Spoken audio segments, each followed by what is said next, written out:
వైదిక నానమ్మ హోమ్కి వచ్చింది. ఎప్పుడు వచ్చినా కూడా బయట సైకిల్ తొక్కడం, పార్కులోకి వెళ్ళడం, లేకపోతే పెయింట్ వేసుకోవడం, చెస్ ఆడుకోవడం, ఇలానే టైంపాస్ చేసేది. ఈసారి నేను హిందీ నేర్పిద్దాము, హిందీలో రాయడం నేర్పిద్దామని రామ అని పెట్టిస్తా అని రామ రాస్తున్నా.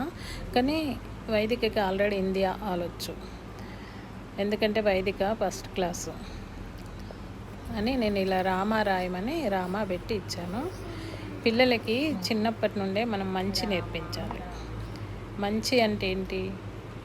పెద్దవాళ్ళని గౌరవించడం, అమ్మమ్మ, తాతమ్మ, నానమ్మలు, పెద్దవాళ్ళు ఎవరున్నా కూడా వాళ్ళని ఎవరైనా ఇంటికి వస్తే బాగున్నారా అని అడగడము, నమస్తే ఆంటీ, నమస్తే అంకుల్ అనడం, ఎవరైనా లేని వాళ్ళు ఉంటే వాళ్ళకి సహాయం చేయడం, మన దగ్గర కొద్దో గొప్ప ఎంతో ఉన్నా కూడా అందులో కొంత దానం చేయడం. పిల్లలకి ఇలాంటివి నేర్పిస్తేనే, చిన్నప్పుడు నేర్పిస్తేనే పెద్ద పెరిగినాక వాళ్ళు మంచిగా ఉంటారు.